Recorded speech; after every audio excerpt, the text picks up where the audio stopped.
naman pag-usapan natin, Ma'am Lorna, paano mag-celebrate ng New Year ang mga taga-Antigua? Ay mag-celebrate sila dito. Mayroon din na maririnig mo rin na mga putukan. Mm. Nagse-celebrate din sila ng tapos nag-aano din sila ng mga sound, yung magpaano ba ng mga music, yung magpa-loud sila ng music, katulad din sa atin sila pag New Year. Pag New Year nag-ano din sila ng making noise yani sa mga daanan, ganun din sila. Katulad din sa atin diyan. Pag New Year lang talaga. Maramdaman mo talaga New Year kasi nagmi-make na sila ng noise na palakasan ng music, yung tugtugan diyan sa kanto, tapos yung nagsasayaw din sila, yung mag-inuman, tapos yung nagsasayaw din sila. Yun din katulad din sa atin pag Oh. New Year. Alright, opo. Ito malaman namin, Ma'am Lorna, may mga gumagamit din po ba diyan ng paputok, mga firecrackers kapag New Year, Ma'am Lorna? Pero not too much nga katulad niya sa atin kasi may mga pagawaan diyan.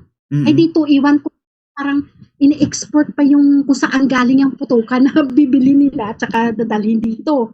Kasi iba talaga sa atin sa Pilipinas, may pagawaan talaga eh. Dito, island lang to eh.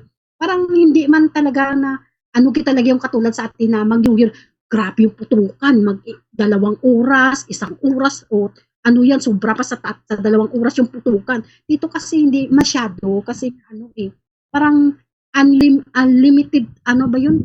Limited lang talaga sila sa putukan kasi nga siguro walang pabrika dito ito ano, binibili lang eh pag tapos na yan, ubos, edi wala na. Yun lang siguro dito. Kasi yan, pero may naririnig ako na may mga fireworks, may mga putukan talaga. Mayroon naman dito. Alright, opo. What about yung mga fireworks display, mga concert? Nagsasagawa rin po ba niyan dyan po sa Antigua, Ma'am Lorna? Ganyan. Ang mostly kasi dito, pag nag-ano sila, yung nag-celebrate sila ng mga ng concert is nga sa mga hotel lang. Hotel Mm. lang. Not like in town nga nag-ano sila na may art, katulad sa atin, may artista na pupunta yung magka-concert doon. Wala. Kasi mostly ginagawa nila sa hotel lang talaga. Sa hotel lang. Tapos may ano naman eh, may mga fireworks live naman dito. Ano din sila. Pag New Year talaga lang, ha? New Year lang talaga. Makikita mo. Iba-iba yung mga kulay, mga ano, makikita mo rin pag New Year. Alright, opo. What about, Ma'am, yung ano, dito kasi sa Pilipinas, Ma'am, syempre, may mga naniniwala sa pampaswerte. May naglalagay ng mga ornaments na pampaswerte ko, no? May feng shui, yung pusa baga po na gumaganon-ganon. Di ba? Yung kumakaway. Merong mga ganon kapag New Year dito sa Pilipinas. Diyan sa Antigua, Ma'am, meron din bang mga ganyan? Parang wala ako kahit sa amo ko eh. Walang ganun eh. Mm. As igang ko lang talagang Pilipino, pag pumunta ako, na-invite ako ng ganito, makikita ko sa mga kapwa lang natin talaga mayroon sila. Yung may bigas, may prutas, may pira. Yun lang talaga sa kapwa natin. Pero wala pa rin ako na ano dito sa mga katulad sa amo ko, pumunta kami, wala akong makikita mga ganun eh. Mm. At saka sa iba talaga yan, iba yung ano nila eh, tradition, wala. Opo. Iba. Kasi tapos yung sa mga ano, yung mga kaibigan ng amo ko, pumupunta kami doon. Wala naman akong makikitang mga ganun eh. Yung may rice, tapos yung may mga prutas o ano, wala. Kahit sa amin eh, wala. Wala din eh. Opo. Talaga. Opo. Iyon. What about yung mga torotot, Ma'am, kapag New Year? Instead na paputok, mga alternatibong pampaingay, torotot. Yung takip ng kaldero o kaserola o kawali, kinakalembang. Meron bang mga ganyan dyan sa Antigua, Ma'am Lorna? Mayroon dito. May dito yan pag New Year. Kaya nga sabi ko na nga, yung nagmimik talaga sila ng too much noise na parang mag-ano yung mga alaga ko, nagtuturutot yan, nag-ano yan, may ano pa yan, may ano pa yan sila, may drum pa yan sila na para mag-ano talaga, lalabas pa yan sa labas para mag-make talaga ng noise. May dito yan, may dito sila. May dito din yan sila.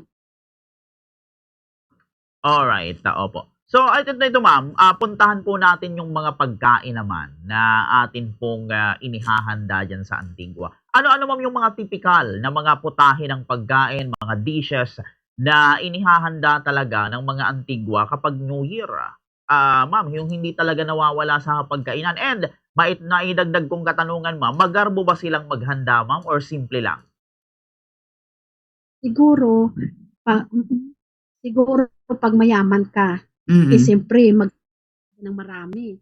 Pero as nga, regular lang talaga na ano ba, yung nagwo-work ka lang yung ano, I think not too much nga naghahanda talaga sila ng, kasi sa amo ko, iba sila maghanda sila, grabe, marami yan. Marami yan sila, tapos nag-i-invite yan sila ng mga friend nila, maghahanda sila. Grabe, pag sa New Year, grabe yan, marami, 2 lamisa yan. Paghandaan mo talaga yan na mag-ano ka yan, na hanggang umaga yan pag naghuhugas kayo. Kasi marami nga maghanda sila talaga, grabe. Sa Mm. amo ko kasi nga sila. Pero yung mga ano dito, parang siguro slight lang sila maghanda. May ham lang yan sila. Kasi yung may kaibigan din ako na Jamaican, maghanda pero para sa kanila, yung pinakaano sa ila, the best, yung may ham na sila. At saka may drinks lang, okay na talaga sila. Yun lang. Sa atin iba magluto tayo ng pansit, Balenciana, mga ano, ay dito yun lang pag may tinapay lang sila, may ham lang sila, may drinks lang sila, that's it, okay lang sa kanila, yun lang. Hindi talaga mawawala yung kasi mostly dito yung pagkain nila kahit sa mga restaurant is yung fried na potato fries, Mm. tapos with yun talaga nag-ano yan, yung mag-fried sila tapos yung ano, yung chicken, hindi mawawala yan kasi mahilig nga sila sa mga ano, chicken, tsaka sa mga potato. Kaya makikita mo dito yung mga tao, mostly is ano sila, malalaki sila. Pero Mm. kasi mahilig nga sila sa mga ganong pizza, burger, ganun yung mga pagkain talaga. Hindi katulad sa atin, pag pumunta tayo ng restaurant, pag ma-order ako ng ano, yung may sabaw. Gusto ko kasi yung may sabaw, ampalaya, ano, Hmm. pizza, shawarma, at saka yung chicken with the fries, ganun lang yan dito, sweet potato, mga ganun lang yan dito, yung mga pagkain nila. Alright. Yung mga lugar naman, sa mga lugar naman tayo ma'am, mga pasyalan, ano po yung mga madalas pasyalan, puntahan ng mga taga-Antigua pag nagse-celebrate ng New Year, Ma'am Lorna? Kasi yung sa amo ko mostly gid talaga Miami gid talaga sila Mm. talaga sila. London, Miami, tapos ano yan sila, minsan nasa Canada sila. Yun, yung mga amo ko. Pero dito yung mga sa local dito, hindi ko lang alam kung ano sila kasi pagkaalam ko pinaka ano sa kanila yung sa hotel lang tapos magbi-beach lang sila. Ano lang sila diyan tapos yan ang ano ko kasi pag nagpunta kami kasama ko yung mga amo ko minsan, parang ano talaga dito nila beach lang Beach lang talaga. Kasi hindi naman mostly yung 'pag mayaman ka at saka yung trabaho mo is okay, siguro still makapag-travel ka. Pero as siguro 'pag ordinaryo ka namang nagwo-work ka lang din na mga na local sila, siguro hindi naman sila nagta-travel gid kay Opo. siyempre siguro yung siyempre mahal. Mm. Mahal ang mga hindi dito mahal din. Siguro magastos din. Siguro magastos. So, siguro dito na tayo sa beach o mag-hotel na lang tayo dito. Mag-ano na tayo, mag-hotel na lang tayo ng 3 days o ganito kaysa magpunta pa tayo sa Amerika o kung saan dyan. Mm. 'Di ba? Opo. Iyon, opo. Eto ma'am, mga remaining questions na lang. Ano po yung mga bagay ma'am na nami-miss ninyo rito sa Pilipinas pag New Year? Ah, iba talaga diyan, eh. Namimiss ko talaga diyan, eh. Ano kasi, 'pag New Year talaga yung handaan ba, Mm. yung handaan talaga yung gusto mong kainin nandiyan, eh. Tapos yung kung wala ka namang ano sa bahay mo talaga diyan na yung handa mo, eh, 'pag pumunta ka doon sa kabilang bahay, eh, nandoon, eh. Yung Mm. gusto mo talaga yun ang ano ko talaga, eh, yun ang pinagkaiba dito kaysa diyan, eh. Hmm. Eh, gusto mo man ng kumain, eh, katulad diyan sa mga amo ko, Arabic food sila. Eh, kung sasama ako sa pupunta doon sa kabilang bahay din na kasing katulad nila, eh, same pa rin yung pagkain, eh. Hindi katulad diyan sa atin, eh, 'di ba? Yung wala kang katulad na wala kang spaghetti sa luto mo sa New Year.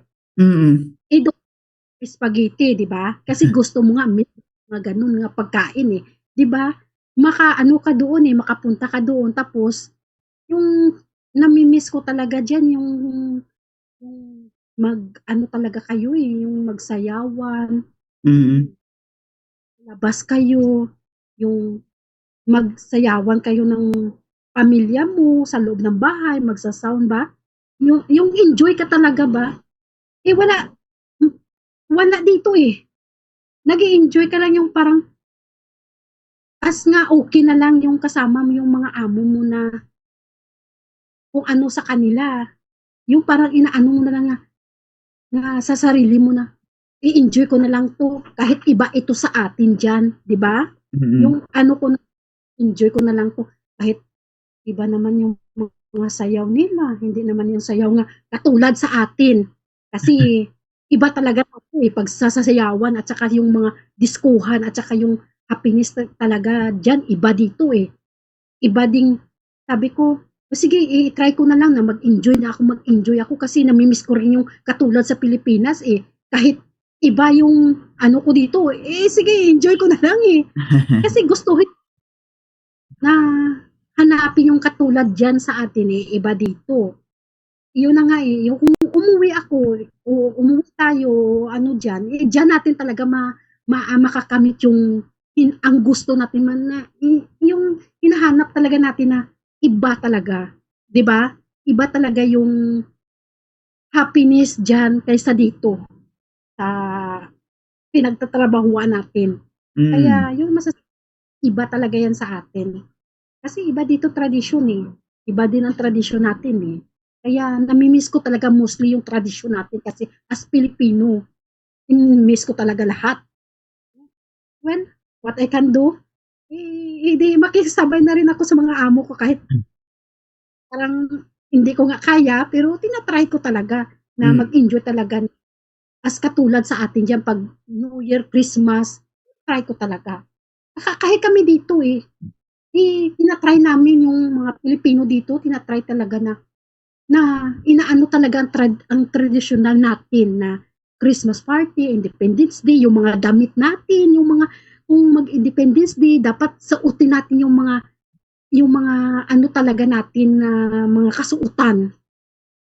Inaano namin dito lahat 'yan sa community namin dito na, Pilipino, ginagawa namin 'yan. Kasi iba talaga hinahanap natin talaga yung kung ano tayo, 'di ba? Hinahanap natin kasi 'yan ang ano sa atin, eh, yung nagpapasaya talaga. Mm. Nami-miss talaga nami-miss talaga natin. Opo. Ano ko, Alright, opo. Ito mga karagdagang katanungan pa Ma'am, Lorna ano. Dito sa atin ma'am 'pag New Year may mga bilip tayo like yung tumalon ka pagka New Year sa bubong para ikaw ay tumangkad, 'di ba? Diyan ma'am sa ano, Antigua yung mga tao diyan naniniwala din po ba sa mga ganyang paniniwala, sa mga horoscope, numerology, pamahiin kapag New Year, Ma'am Lorna? iba Hmm. dito, wala talaga, eh. Yung ano ka, yung paggising mo tumalon ka para tatangkad ka o Mm. ano, o wala, eh, iba dito lang ang tradisyon nila. Iba talaga sa atin. Wala, eh, iba ang tradisyon dito nila.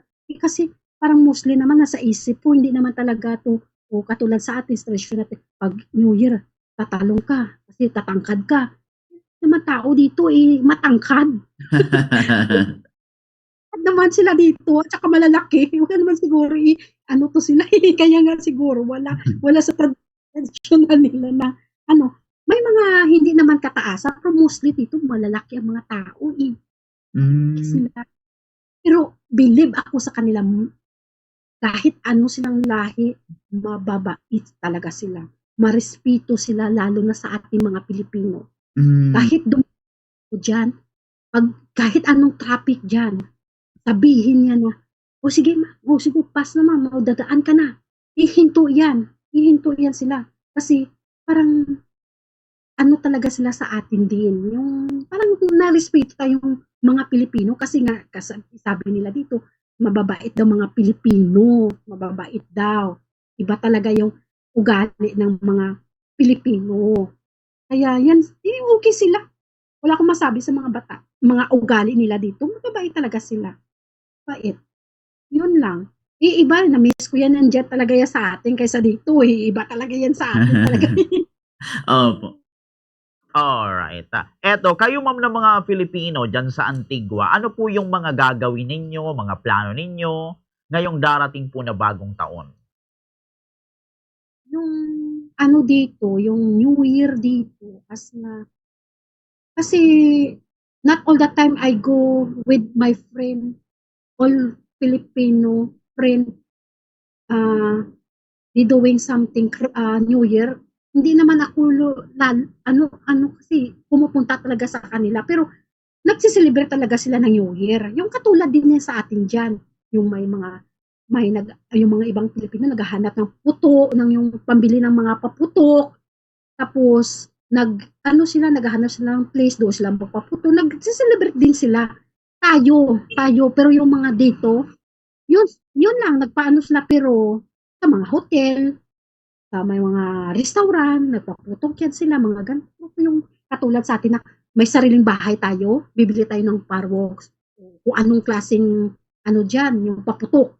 O pag alas 12 na, kunin mo na lang, tapos kahit nandito ka sa bahay mo, paputok ka, wala. Iba sila. Iba na. Iba lang talaga. Oo po. Di katulad sa atin. Alright. Eto ma'am, bago tayo matapos, kung meron po kayong gustong iwan na mensahe sa atin pong mga audience, pagbati ng Happy New Year sa atin pong mga kababayan and mga kamag-anak po natin, pamilya natin dito sa Pilipinas, bigay ko po sa inyo ang linya, Ma'am Lorna. Mga kababayan ko dyan, sa atin sa Pilipinas, Happy New Year. Nakikita ko kayo, kamusta kayo dyan? Ang mga anak ko dyan, si John Mark Dumapit, si Bilizin, yung mga kapatid ko. Kamusta kayo dyan? See you next year. Makauwi ako, makabakasyon. Yung mga kababayan ko dyan, Happy New Year sa inyo dyan sa inyong lahat. Happy New Year. Alright. Ito ma'am, bago tayo matapos, hindi ito pwedeng mawala. Banggitin nyo ang aming pangmalakasang battle cry na Basta Radyo Bombo. Go ahead, Ma'am Lorna. Sandali. Kasi yung boses ko kasi Sige lang po. Apo. Hindi na? Okay. Basta Radyo Bombo.